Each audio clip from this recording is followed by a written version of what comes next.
I have Ed Dickens on the line here, and coming from apparently the shops there. Thank you for joining us, Ed. I appreciate it. Thank you for having me. Thank you. Thank you for having me. Anytime, it's our pleasure. So, I want to talk a little bit about safety with you because that's one thing that's always on the top of people's minds when it comes to being around trains and railroading. That is, if you're doing it right. So, could you talk a little bit briefly about safety and what people can do to stay safe when rail fanning, especially in the context of rail fanning the 4014 on its upcoming excursions? Well, I'm really glad that you're giving me this opportunity because in the coming weeks and throughout our travels, people are going to hear that from us. That's the almost universal message that they will hear. When we travel with any steam locomotive, there's a lot of people that we enjoy seeing, and we really love seeing everyone out there. But what we are seeing is a tremendous amount of people. And in our internet age and the age of cell phones, and there's a desire to take selfies and post them on social media. And sometimes that motivates people to do things that are not safe.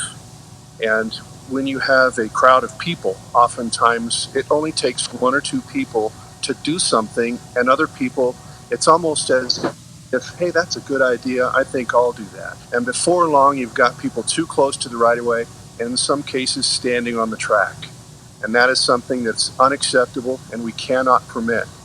So along those lines of safety, it's extremely important that people always remain back 25 feet. Do not cross any track.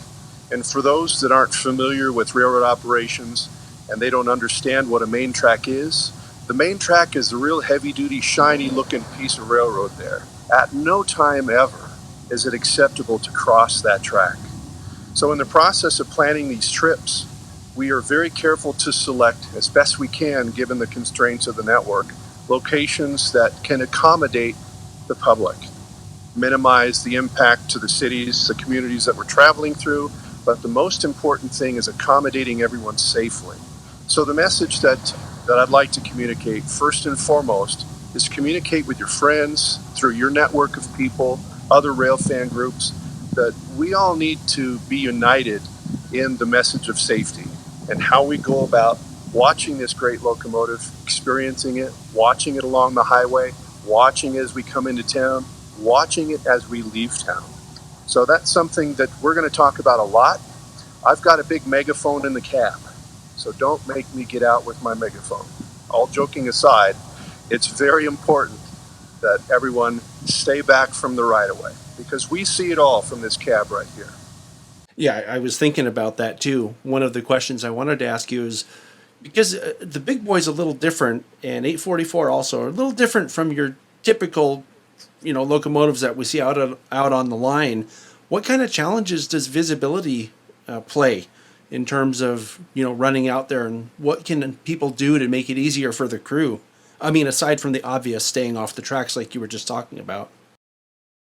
From an engineer and fireman's perspective, a steam locomotive is such that you're leaning out of the cab window to a degree. On curvature, it is a different view. The pilot crews that are with us, they're standing in the center of the cab, so they don't really see much. Oftentimes, we have them sitting directly behind us, and as part of my job briefing with them in the morning, I want you to see everything that I'm seeing so that we can work together and do what we need to do operationally to keep things as safe as we can. But we see everything. We see people close to the right-of-way. We see people placing objects on the rail. And again, this can't happen. We must bear in mind that this network that we have the privilege of operating on is a steel freeway that's designed for 100% rugged American commerce. So we have the privilege of operating heritage equipment on this right-of-way. So it's important that we all work together to keep everybody safe and absolutely reduce to the number 0 any potential incidents that could happen, either with this locomotive or other trains. It's very important to realize this wonderful steel freeway that we operate on is a vital corridor for America's commerce. So you're going to see a lot of train traffic. A lot of train traffic before we get there, when we're there, and when we leave. So it's absolutely critical that everyone remain back, remain safe, and enjoy this experience. That's great. I'm also interested, Ed, in hearing your perspective on drones. Do they distract the crew at all, and what can drone operators do to ensure that the people on and around the train stay safe? Well, the new technology with drones is an amazing technology. And just looking at some of the social media outlets, there is some wonderful footage that some very creative, talented drone operators, pilots, I guess you'd call them, have captured. But drones do present another opportunity for risks. If the drone is flown over a crowd or over or near the locomotive, it could impact the locomotive. You know, we're all excited when the locomotive comes through, and maybe you move the joystick one direction or the other. We've had occasions where the drones are pacing the locomotive, in some cases quite close to the cab. So this is a safety risk, and it's also forbidden. There are our drone policy. Perhaps you can post that link to our drone policy. Drones cannot take off our land from Union Pacific property without express written permission from the Union Pacific. So there's an entire set of rules that is constantly being updated and that is in place regarding the operation of drones. Flying drones of a crowd of people, you know, anything that places the public at risk or places individual at risk is forbidden. We like all the aerial footage and all the opportunities that drones provide, but they must be flown responsibly, safely, and legally. Could you talk a little bit about the Race to Ogden trip? I'm mostly interested in hearing what kinds of things you remember enjoying most about that experience and how the steam crew used the trip to figure out what kinds of things need to be tweaked on the locomotives. Well, that was a real exciting time for everyone and for us. We were getting the locomotive together, and just as any project goes, when you consider the enormity of what we accomplished in just 2.5 years, getting the locomotive completely back together again after a full restoration was just a remarkable accomplishment, taking not only our 9 crew staff here, but all of our wonderful counterparts back in Omaha and all the different parts of the railroad that are united to make this thing work. So we've got a really proud accomplishment. One of the best thing, I think, is the expression on everyone's faces. And hey, Austin, it's just remarkable. This is Austin Barker, my right-hand man, foreman general. This is exactly what happened when I met you in Evanston. You pulled Austin over and said, "This is Austin, and he's the fireman," or something like that. It was great. I took my picture with both of you guys. Well, it's a team effort, and we've invested such a significant part of our lives to get this project completed. So it's not just a job. This is a passion.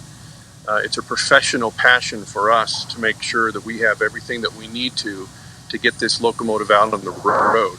Operating it, it's a 1941 locomotive with very few very small modifications that make it modern, if you will.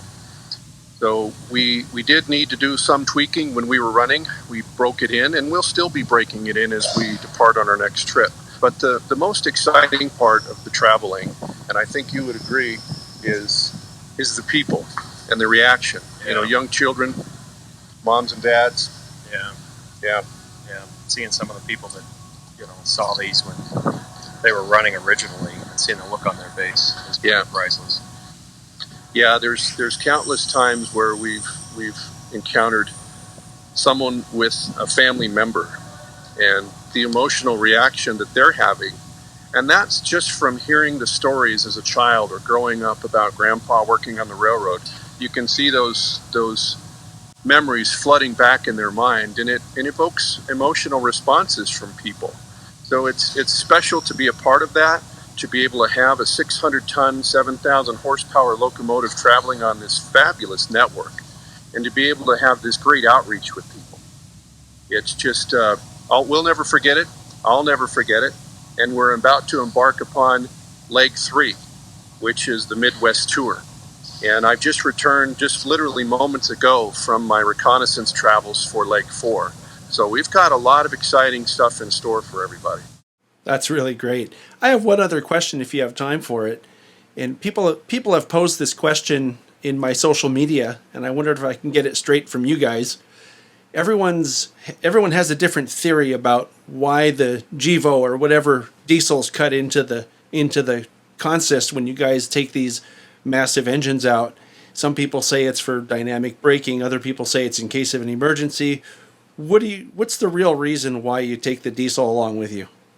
Well, that's a really good question, and I thank you for asking that, because this is an opportunity to get the messaging out. A diesel is a tool. It's a resource. And we have a very complex plan as we're traveling with this locomotive, a very intricate plan that involves not just the day we leave and the day we get back, but all the days in between. We've got switching that we need to do. We've got wear on the equipment, such as our cast iron brake shoes on the steam locomotive, the water cars. So all of that represents use of resources. A dynamic brake is your friend. Historically, steam operations on the UP uses a diesel a lot. Sometimes it's to physically assist with the grade, but 99% of the time it's for long descending grades. Not so much on the Midwest Tour, but particularly on the Western Tour, we're going to go over many 2% summits, Sema Hill. We're going to go down and up and over Cajon. We're going to go down a lot of big, long descending grades. And without a dynamic brake in your consist, you're going to rely on the cast iron brake shoes. They're designed for that. They're going to go 1940s. Well, when you go 1940s, we don't have that 1940s roundhouse that we can pull into with a shift of workers that is going to spend all night changing your brake shoes on not only your driver brakes, but your trailing truck, the centipede tender, and both water cars. So it's for that reason that we use the dynamic brake exclusively. We still use the cast iron brake shoes. We still use the air brake on the train. But the most important part of that is conserving our resources on the locomotive. That's the number one reason why. We have to change those brake shoes. And we're here to tell you, changing a brake shoe at North Platte or any town USA after we've been operating all day, it's just something we would prefer not to do. We're set up to do it, but we've got a lot of servicing that we've got to do. We've got a lot of inspections to make on the locomotive. So the last thing we want to do is to continue grinding those brake shoes down. Think about the weight of this consist and think about a long descending grade and how much braking effort it takes to hold back all of that tonnage on a long descending grade. A dynamic brake almost eliminates all of the wear on your cast iron brake shoes. And another important consideration that a lot of people don't really recognize is that's the brakes on the passenger cars. Those composition brake shoes, they have to be changed by someone, and that is more wear and more tear and more heat. And again, it's just part of a consumption of resources that we've assessed, and it's our decision to really run a good, streamlined operation that we're going to conserve these resources. There'll be times when you see steam only. We like to run steam only too, but it's more important for us that we're able to get where we need to go safely. We can conserve fuel and water. There's all kinds of other opportunities. So it's all part of that intricate plan, a very intricate plan.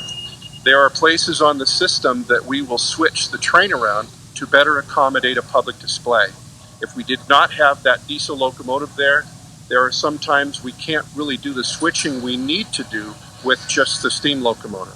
So that would mean that we would have to have an outside resource come in, and that's just a lot of complicated logistics that yours truly would be managing. So I pack diesel along with me. Makes sense to me.